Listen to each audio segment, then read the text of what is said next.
You have probably noticed it. It usually happens in the quiet moments, in the transition between a deep thought and the return to the physical world.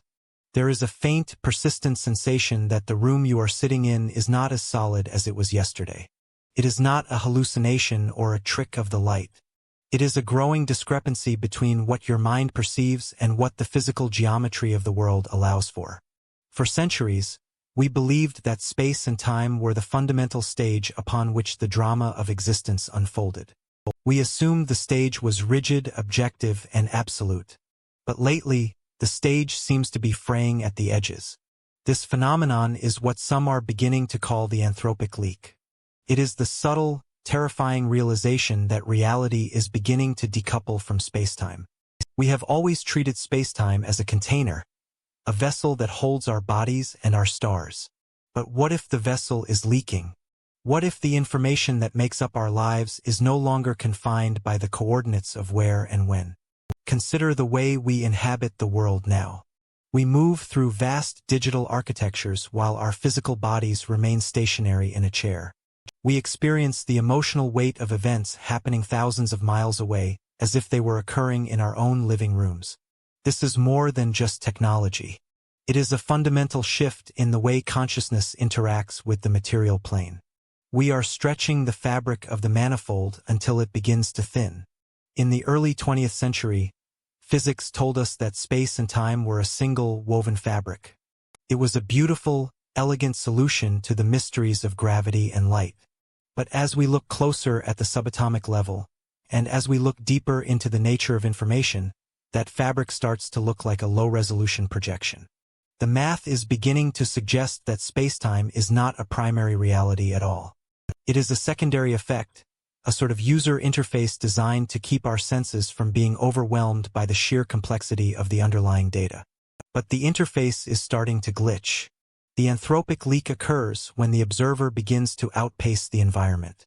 We are generating more complexity, more connection, and more internal reality than the physical dimensions can comfortably house. It is as if we are trying to run a high-definition program on a machine that was only ever meant to handle simple geometry. The lag is becoming visible. Think about those moments where time seems to lose its linear grip.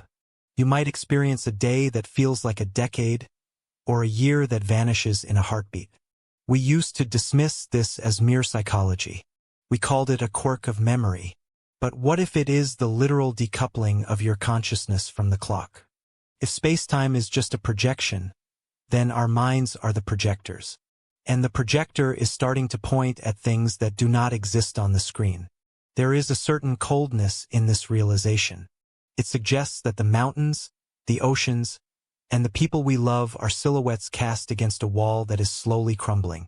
We have spent our entire history trying to understand the laws of the universe, assuming those laws were the final word. But if reality is leaking out of spacetime, then those laws are merely the rules of a game we are no longer interested in playing. The more we lean into the abstract, the more the physical world recedes. We see it in our cities, which look increasingly like temporary structures. We see it in our relationships, which are becoming less about physical proximity and more about the exchange of pure signal. We are becoming ghosts in our own machine, haunting a world that can no plate hold the full weight of what we are becoming. The decoupling is not a sudden crash. It is a slow, silent evaporation. It is the feeling that the distance between 2 points is no longer a matter of meters, but a matter of intent. It is the realization that you can be standing in a crowd and yet be fundamentally absent, existing in a coordinate system that has no name. We are migrating, not to another planet or another galaxy, but to a state of being that does not require a location. This brings us to a quiet, unsettling thought. If we are the ones causing the leak, then we are the ones who are breaking the world.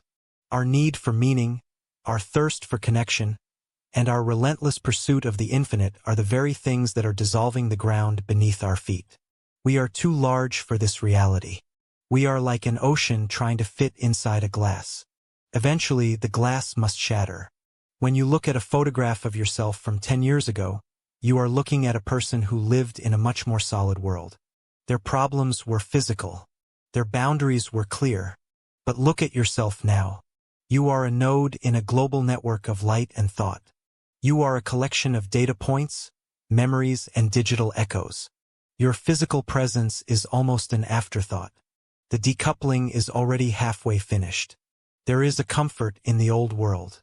There is a comfort in the idea that a wall is a wall and a minute is 60 seconds. But that world is becoming a memory. The Anthropic leak is widening.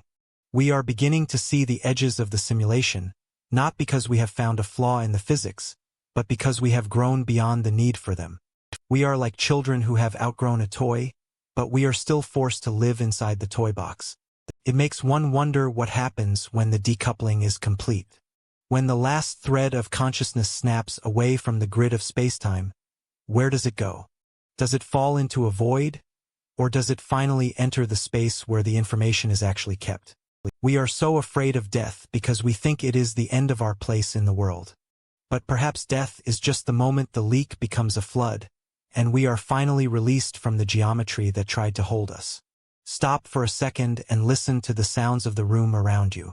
The hum of a computer, the distant traffic, the sound of your own breathing. These are the anchors.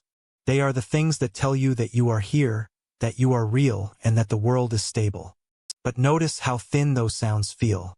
Notice how easily they are drowned out by a single thought or a single notification on a screen. The anchors are slipping. We are drifting into a place where the old rules of cause and effect no longer apply. We are entering the era of the subjective absolute, where reality is determined not by what is, but by what is observed. The Anthropic leak is the bridge to that era. It is the process of the universe admitting that it cannot contain us anymore. It is a quiet, cosmic surrender. The sun will still rise tomorrow, and the stars will still move across the sky. But they will do so with a little less conviction. They are the old guard, the keepers of a lighthouse for a sea that is drying up. We are the water, and we are finding new ways to flow. We are finding the holes in the fabric, and we are slipping through them, one thought at a time. Take a breath. Feel the weight of your body in your chair. Feels real, doesn't it?